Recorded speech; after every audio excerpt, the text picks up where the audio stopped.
नमस्कार श्रोते हो. श्रीपादराजम शरणं प्रपद्ये.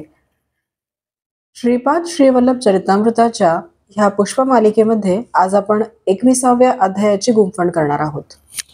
21व्या अध्यायाचं फलित मी तुम्हाला सांगते. 21व्या अध्यायाचं फलित आहे आध्यात्मिक लाभ आणि पुण्यवृद्धी. चला तर मग सुरुवात करूया. अध्याय 21.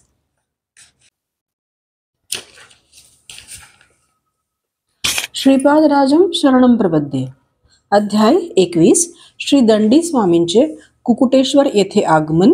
साधकांची स्थानशुद्धी भावशुद्धी आवश्यक.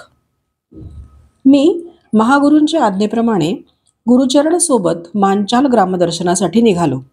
जात असताना मार्गामध्ये मला श्रीपाद प्रभूंच्या लीला वारंवार आठवत होत्या. अध्यात्माबद्दलचे अनेक विषय मी गुरुचरणांकडून समजावून घेत होतो. मी गुरुचरणांना म्हणालो, विश्वाधानींचा अंश असलेली व्यक्ती माझ्या संस्थानात पुजारी म्हणून आली आहे असे श्रीपाद प्रभू म्हणाले. ही व्यक्ती महत् भाग्यवान आहे. ती आहे तरी कोण? ती कोणत्या वेळी येईल? यावर श्री गुरुचरण मला म्हणाले, अहो शंकर भट्टा, अनेक शताब्दीनंतर त्यांच्या जन्मस्थानी महासंस्थान होणार आहे असे श्रीपाद प्रभू म्हणाले होते. या महासंस्थानात कोणी एक महातपस्वी येणार असल्याचा प्रभूंचा संकल्प होता. या महासंकल्पासाठी तरी तो महातपस्वी नक्की येथे येईल. दीर्घकालाच्या ध्यानाने, आराधनेने, पवित्र मंत्रोच्चाराने आणि श्रद्धेने केलेल्या पूजा विधानाने येथील भूमी आणि वायुमंडळ अत्यंत शुद्ध झाले आहे. विश्व अंतराळातील दशदिशेतील भावतरंग तेथे नेहमीसाठी प्रस्फुटित झाले आहेत. पवित्र भाव असणारे भक्त तेथील पवित्र स्पंदनांचा स्वीकार करतात. अपवित्र भक्तांना अपवित्र स्पंदनांचा अनुभव येतो. एखाद्या ठिकाणी वायुमंडळातील भावतरंग प्रबळ शक्तिसंपन्न होऊन काही प्रयत्न न करता सुद्धा महापुरुषांच्या मानसिक चैतन्याला स्पर्श करून अनेक विचित्र पद्धतीद्वारा त्या विशिष्ट स्थानास आकर्षित होतात. यात आश्चर्य वाटण्यासारखे काही नाही. त्यामुळे साधक स्थळशुद्धी होऊन तेथे राहू शकतात. भावशुद्धी झालेल्या साधकास हे शक्य आहे. अशा साधकांचीच आपण संगत केली पाहिजे. द्रव्यशुद्धी आणि अन्नशुद्धी असलेल्या साधकांकडूनच आपण अन्न अथवा धन स्वीकारले पाहिजे. द्रव्यशुद्धी आणि अन्नशुद्धी असलेल्या साधकांकडून आपण अन्न अथवा धन स्वीकारले पाहिजे. वेदवेदातील महापंडित म्हणवल्या जाणाऱ्या व्युत्पन्न ब्राह्मणांना सुद्धा श्रीपाद प्रभूंच्या कृपा कटाक्षाचा लाभ होऊ शकत नाही, परंतु तोच दोषरहित अल्पज्ञान असणाऱ्या भक्तास सहजपणे होतो. मी पौंड्र देशात म्हणजे ओरिसा राज्यात जगन्नाथपुरी क्षेत्रात व्यापाराच्या निमित्ताने गेलो होतो. तेथे मला श्री जगन्नाथाच्या मूर्तीमध्ये श्रीपाद प्रभूंचे दर्शन झाले. माझ्याबरोबर आलेल्या 3-4 भक्तांना श्रीपाद प्रभूंनी त्यांच्या इष्टदेवतांच्या स्वरूपात दर्शन देऊन तात्काळ स्वतःच्या रूपात दर्शन दिले. सर्व देवी देवतांच्या रूपात मीच आहे असा मौनबोध त्यांनी केला. दंडी स्वामींचा गर्वभंग.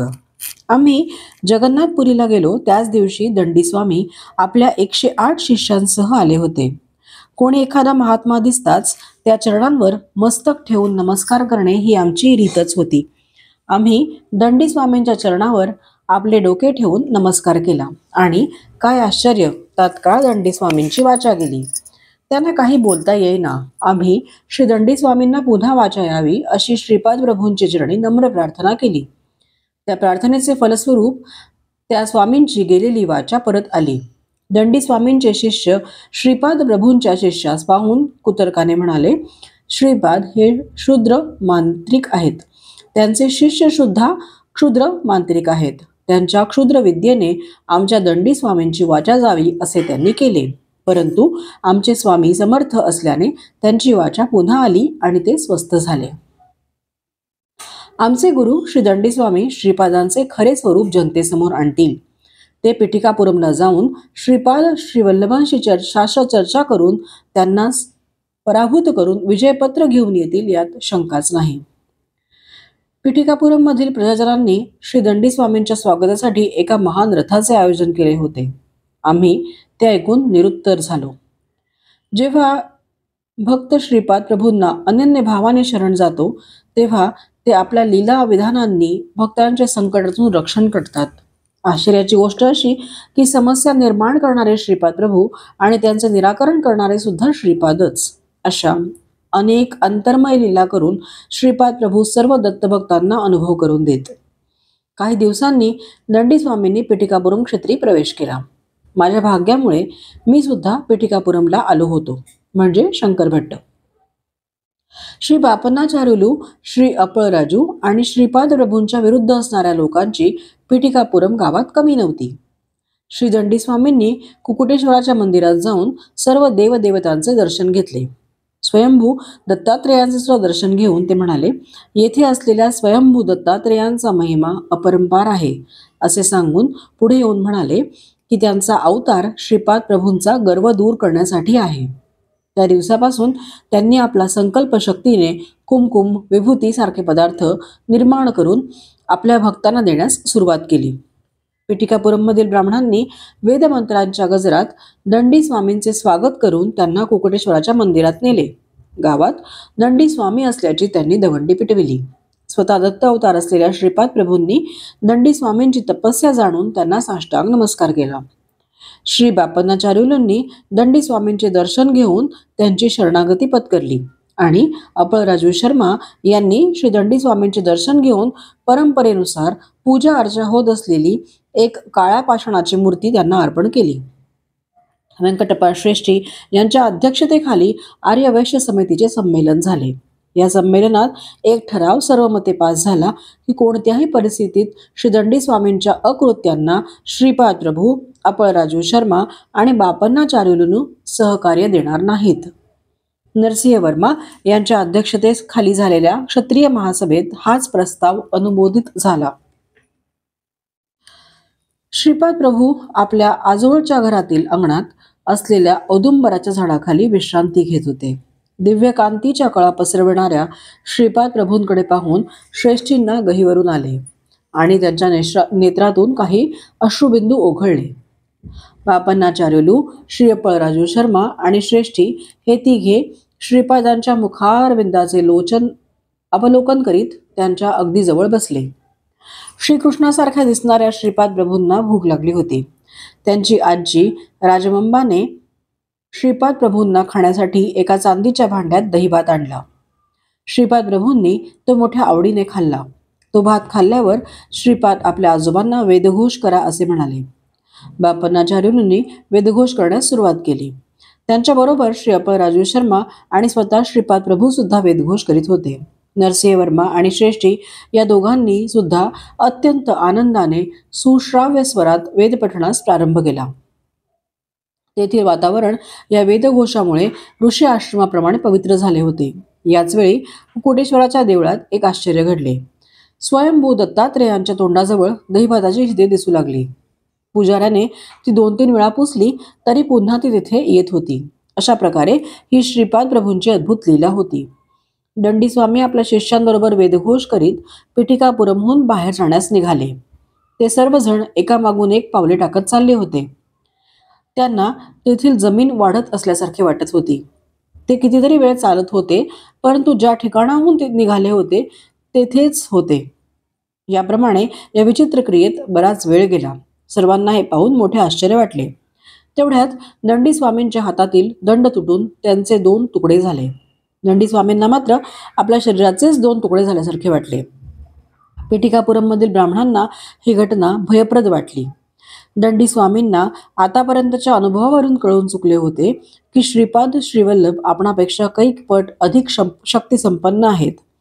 त्यांचा विरोध केल्यास अनर्थ घडून येईल अशी त्यांची खात्री पटली. अशा परिस्थितीत आपल्या गावी कसे जावे याची त्यांना चिंता लागून राहिली. मोहनाश म्हणजेच मोक्ष. पिटिकापुरममध्ये अब्बन्ना नावाचा एक गृहस्थ राहत होता. तो सर्प पकडून त्यांचा खेळ करून आपली उपजीविका चालवित असे. तो एकदा बापन्नाचार्युलूंच्या घरी आला. श्रीपादांनी त्यावेळी थोडा वेळ थांबण्यास सांगितले. अब्बन्नाला पोटभर जेवण दिले. नंतर त्यास बोलावून म्हणाले, येथून 1 भांडे पाणी घेऊन कुकुटेश्वराच्या मंदिरात जा. दत्तप्रभूंचा एक अवतार त्यांच्या करचरणद्वयांबरोबर संचार करीत असताना अकारण ज्यांनी त्यांची निंदा केली असे महापापी लोक कुकुटेश्वर मंदिरात आहेत. त्यांना मृत्यूनंतर पिशाच योनी प्राप्त होईल असे चित्रगुप्ताने भाकीत करून ठेवले आहे. मी चित्रगुप्तांसोबत संवाद करून त्यांच्या पापांचा परिहार कसा करावा याचा उपाय शोधून काढला आहे. भूमातेचा सुद्धा तसा आग्रह आहे. तू तेथे जाऊन भूमातेस शांत राहण्याचा माझा निरोप सांग. श्रीपादांच्या दर्शनात उत्सुक असणाऱ्या भक्तांना तुझी संमती घ्यावी लागेल. त्यांच्यावर तू या जलाने प्रोक्षण कर आणि माझ्या पूर्व आदेशाप्रमाणे तू मादिगा सुबैयाच्या घरी जाऊन दहीभाताचा महाप्रसाद सर्वांना दे. अबैया सुबैया वगैरे तिकडेच गेले आहेत. ते सर्वांना बापन्ना चारुलूच्या घरी घेऊन येतील. श्रीपाद प्रभू उग्र स्वरूपात पुढे म्हणाले, अहो दंडी स्वामी, एक महान तपस्वी असून किती गर्व केलात. तुम्ही ज्यांची दत्त स्वरूपात आराधना करता तेच श्रीपाद श्रीवल्लभ रूप घेऊन भक्तासाठी अवतरित झाले. न ओळखणारे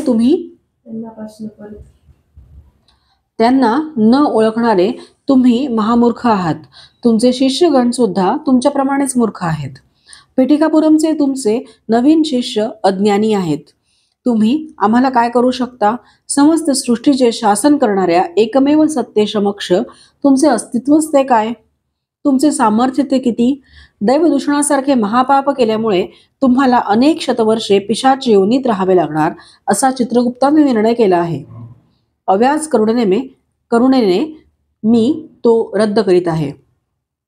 मानवजन्म मिळाल्यावर तुम्ही सर्वजण नीच जातीमध्ये आपले आयुष्य घालविणार आहात असा आदेश दिला आहे. तुमच्या पापांचा परिहार मी अत्यंत थोड्या शिक्षेतून करीत आहे. श्रीपाद श्रीवल्लभ स्वरूप महाअग्निसमान आहे. अग्निशी खेळल्यास महाप्रमाद संभवेल. माझ्या मायेस किंवा मलाच अभिन्न स्वरूपात जाणले असताना मोक्ष म्हणजे काय असा विचार तुम्ही करता. खरे तर मोहाचा क्षय म्हणजे मोक्ष आहे. कोणताही जीव जो सच्चिदानंद स्वरूपाचा आनंद अनुभवतो त्याची योग्यता पाहून मीच अनुग्रहित करतो. दिव्यानंद परवश्य अशा माझ्या पूर्वस्वरूपी अतीत स्वरूप सुखात राहण्याची इच्छा करणाऱ्या जीवास मी तात्काळ ती स्थिती प्राप्त करून देतो. माझ्या दृष्टीने निर्गुण, निराकार, सगुण साकार, मोक्ष आणि बंधन यात भेदच नाही. प्रत्येक क्षणी असंख्य अशा नूतन लोकांची सृष्टी, स्थिती आणि लय यात मी व्यस्त असतो. जीवांच्या उन्नत स्थिती किंवा उन्नत आनंद भूमिकेसाठी काही परिमिती किंवा सीमा नाही. मरणानंतर माझ्या स्वरूपात लीन होऊ इच्छिणाऱ्या साधकांनी माझ्या ठिकाणी अवश्य यावे. त्यांनी किती शतवर्षे त्या स्थितीत राहावे, कोणत्या लोकात त्यांनी पुन्हा जन्म घ्यावा हे सर्व मी माझ्या संकल्पाप्रमाणे ठरवीन. संपूर्ण विश्वाचा नाटक सूत्रधार असलेला मी सध्या साकार रूपात तुमच्या समक्ष आहे. तुम्ही मला सध्या साकार रूपात पाहत आहात. हा साकार नसलेला निर्गुण निराकार अवस्थेत असताना सुद्धा मी सर्वदा तुमच्याकडे पाहत राहीन. हे सांगण्यासाठी मी साकार रूप घेतले आहे. त्या महान उन्नत स्थितीमधून मी तुमच्यासाठी खाली उतरून आलो आहे. महायोग्याच्या योग शक्ती कल्याणार्थ लोकरक्षणार्थ उपयोगात आणायच्या असतात. लोक म्हणजे केवळ हा भूलोक नाही. आपल्यापेक्षा कमी म्हणजे नीच अवस्थेत असणाऱ्या, निस्सहाय्य स्थितीत असणाऱ्या जीवांचे सहाय्य करणे, मदत करणे हा मानवी धर्म आहे. मी धर्ममार्ग, कर्ममार्ग, योगमार्ग, भक्तिमार्ग आणि ज्ञानमार्ग यांचा बोध करण्यासाठी अवतरित झालेलो आहे. मी सर्व धर्मांचे मूळ, एक एक सत्य, सर्व धर्मांचे मूळ असलेला एक एक धर्म आणि सर्व कारणांचा कारण असलेले एक एक कारण आहे. माझ्या संकल्पाशिवाय या सृष्टीत काहीच घडत नाही. मी नसलेले या सृष्टीत काहीच नाही. मी आहे म्हणून तू आहे. ही सृष्टी आहे. यापेक्षा वेगळे सत्य मी तुला काय समजावून सांगू? तू हिमालय पर्वतावर जाऊन निस्संग होऊन तपाचरण कर. तुला शिष्य संघटनेची गरज नाही. तू मोक्ष मिळवलास किंवा उद्धरून गेलास तरी या सृष्टीचे किंवा माझे असे काहीच नुकसान नाही. सृष्टीतील सारे व्यवहार व्यवस्थितपणे यथाविधी पार पडतील. हे समजून घेणे तुझ्या दृष्टीने आवश्यक आहे. तुझ्यासोबत तू पिटिकापुरमचे शिष्य घेऊन जाशील तर ते उंटाच्या लग्नाला गाढवाचे संगीत असे होईल. उंटाच्या सौंदर्याची स्तुती गाढवाने करावी आणि गाढवाच्या गायन माधुर्याची उंटाने प्रशंसा करावी असे होईल. परस्परांनी एकमेकांच्या प्रशंसेचे पूल बांधले तर यथार्थ स्थिती काही बदलत नाही आणि ती निराळीच असते.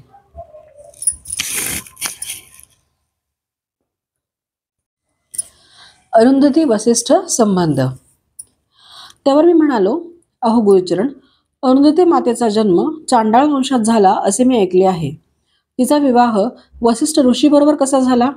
यावर गुरुचरण म्हणाले, पूर्वी वसिष्ठांनी हजारो वर्षे तपाचरण केले होते. त्यावेळी अक्षमला नावाच्या एका चांडाळ कुळातील कन्येने त्यांची उत्तम रीतीने सेवा केली. तिच्या सेवेने प्रसन्न होऊन ऋषींनी तिला वर मागण्यास सांगितले. त्यावर त्या कन्येने म्हटले, वसिष्ठ मुनी, माझे पती व्हावेत अशी माझी इच्छा आहे. तेव्हा वसिष्ठ मुनी म्हणाले, अक्षमाले, तू एक चांडाळ कन्या आहेस. मी एक सच्छील ब्राह्मण आहे. मी तुझा पत्नी म्हणून कसा स्वीकार करू शकेन? या वक्तव्यावर अक्षमाला म्हणाली, अगोदर वर मागण्यास आपणच मला प्रेरित केले आणि आता इच्छित वर मागितल्यावर आपल्या वचनापासून मागे का फिरता? वागदोषाच्या भीतीने वसिष्ठ मुनी म्हणाले, तुझा देह माझ्या इच्छेनुसार करण्यास तुझी संमती आहे काय? यावर अक्षमालेने होकार दिला. वसिष्ठ मुनीने तिला भस्म केले आणि पुन्हा जिवंत केले. असे त्यांनी 7 वेळा केले. 7व्या जन्मी तिचे चांडाळ वंशातील सारे दोष नष्ट होऊन ती अत्यंत पवित्र स्त्री झाली. त्यावेळी वसिष्ठ मुनीने तिच्यासोबत विवाह केला. वसिष्ठ मुनींनी केलेल्या शुद्धीकरणाच्या कर्मास तिने विरोध केला नसल्याने तिचे नाव अरुंधती असे पडले आणि त्याच नावाने ती प्रसिद्धी पावली. ही हकीकत वशिष्ठ गोत्रातील श्री नरसिंह वर्मा यांना श्री प्रभूंनी सांगितली होती. शूद्र जातीत जन्म झाला असता तरी ब्राह्मणाची कर्मे करणारा 7व्या जन्मी उपनयन झाल्यानंतर ब्राह्मण पदाला प्राप्त होऊन ब्राह्मण कुलात स्वीकारला जातो. त्या काळी समाजातील चातुर्वर्णाची विभागणी त्यांच्या कर्मानुसार होत असे. ही समाजाच्या दृष्टीने हितकर योजना होती. परंतु काही कालानंतर ही विभागणी कर्मावर आधारित न राहता जन्मावर आधारित झाली. पूर्वीच्या काळी ब्राह्मण कुलात जन्मलेला ब्राह्मणांची नियत कर्मे न करिता वाणिज्य करत असेल तर तो वैश्याच्या वर्णास योग्य होई. तसेच एखादा क्षत्रिय अत्यंत सात्विक वृत्तीचा असून त्याला ब्राह्मणांच्या कर्मांमध्ये अधिक रस वाटत असल्यास तो ब्राह्मण पदाला योग्य होऊ शकत असे. श्री दत्तप्रभूंवर विश्वास ठेवणाऱ्या साधकांना ते उन्नत स्थितीत ठेवून त्यांच्या योग्यतेप्रमाणे शिष्यत्व देत. त्यांचे भक्त कोणत्याही कुलात जन्मले असले किंवा कोणत्याही परिस्थितीत असले तरी सुखी जीवनाला आवश्यक असणारे आयु, आरोग्य, ऐश्वर्य श्री दत्तगुरू आपल्या भक्तांना देत. जन्मजन्मांतरीची कर्मबंधने तोडून उन्नत स्थितीत ठेवणे ही श्रीपाद प्रभूंची सहज लीला होती. दत्तभक्तांना स्वामींचे अभय वरदान. आम्ही श्रीपाद प्रभूंचा महिमा विशेष रूपाने समजावून घेण्यासाठी मंचाला या ग्रामी येऊन पोहोचलो. मंचाल ग्रामदेवतेने आम्हास दर्शन देऊन धन्य केले. तिने आपल्या दिव्य हस्तांनी आम्हास प्रसाद दिला. ती ग्रामदेवता म्हणाली, पूर्वीच्या काळी प्रल्हादास गुरुबोध केलेले श्री दत्तात्रेयच भूलोकात श्रीपाद श्रीवल्लभांच्या रूपात अवतरित झाले आहेत. श्रीपाद प्रभूंचा संकल्प अनाकलनीय असतो. येणाऱ्या शताब्दीमध्ये प्रल्हादाचे सार्वभौम गुरु अवतरतील. हा प्रदेश मंत्रालय या नावाने प्रसिद्धी पावेल असे श्रीपाद प्रभूंनी स्वतः मला सांगितले होते. तुमचे सारे शुभमंगल हो असे बोलता बोलताच ते आपल्या पूर्वरूपात आले. आम्ही येथून निघण्याच्या वेळी कृष्णदास नावाचा एक व्यापारी तिथे आला. मंचाल ग्रावतेने त्याला सुद्धा प्रसाद दिला आणि फुलांची एक माळ दिली. आम्ही तिघे गुरुचरण, कृष्णदास आणि शंकर भट्ट कुरुगड्डी जाण्यास निघालो. सर्व दत्तभक्तांचे कुळ एकच असते. त्यांना दत्ताचा प्रसाद कोणत्याही कुलातील भक्ताने दिला तरी त्याचा ते मोठ्या प्रेमाने स्वीकार करतात. आमच्याबरोबर प्रवासात कृष्णदास आल्यामुळे नवा उत्साह आला होता. बोलता बोलता एका प्रसंगानुसार कृष्णदास म्हणाले, यज्ञादी कर्मासाठी दिली जाणारी दक्षिणा 16, 116 आणि 1016 अशी असावी. ही संख्या श्रीपाद प्रभूंनी सांगितलेल्या 2498 संख्येप्रमाणेच आहे. परमात्म्यापासून ज्याप्रमाणे जगताची निर्मिती होते त्याप्रमाणे पित्यापासून पुत्राची निर्मिती होते. नवरदेव विवाहाच्या वेळी होमाच्या अग्निदेवतेस प्रार्थना करीत असे की हे अग्निदेव, मला या वधूपासून 10 पुत्रांची प्राप्ती व्हावी. 10 कन्या पुत्रांची प्राप्ती झाल्यानंतर त्याने पत्नीस मातेच्या स्वरूपात पाहावे असे शास्त्रवचन आहे. कृष्णदास पुढे म्हणाले, पूर्ण या शब्दांचा अर्थ निर्गुण असा आहे, म्हणून तो रुद्ररूप समजला जातो. या समस्त विश्वाचा लय झाल्यावर उरणारे ते शून्यच असते. त्या महाशून्यातच सर्वांचा लय होतो. विष्णू स्वरूप म्हणजे अनंत धर्मतत्व. सृष्टीच्या स्थिती स्वभावासाठी अनंत तत्व येथे आवश्यक आहे. श्रीपाद प्रभूंचे 16 कलापूर्णत्व. गुरुचरण म्हणाले, अरे शंकर भट्टा, कोणत्याही वस्तूंचे असंख्य तुकडे केले असता एक तुकडा म्हणजे शून्यासारखाच असतो. असे असंख्य शून्य एकत्र झाले असता त्याला मर्यादित आकार येतो. या कारणाने शिव आणि केशव अभिन्न आहेत. पंचभूतात्मक असलेली सृष्टी ही विष्णू स्वरूपच आहे. दक्ष यज्ञाचा विध्वंस करणाऱ्या वीरभद्रास श्री विष्णू म्हणाले, मूल प्रकृती आणि ईश्वर यांच्या निमित्ताने पार्वती माता, राक्षसांशी युद्ध करणारी दुर्गा माता आणि कोपावस्थेतील कालिका माता ही सारी माझीच रूपे आहेत. श्रीपाद प्रभूंना षोडश कला संपन्न म्हणण्याचा उद्देश हाच आहे. 16 वर्षाचे वय असतानाच श्रीपाद प्रभू पिटिकापूर सोडून गेले. ते स्वयं ब्रह्मा, विष्णू आणि रुद्र स्वरूप असल्यामुळे त्यांना 16 कला परिपूर्ण असे मानले जाते.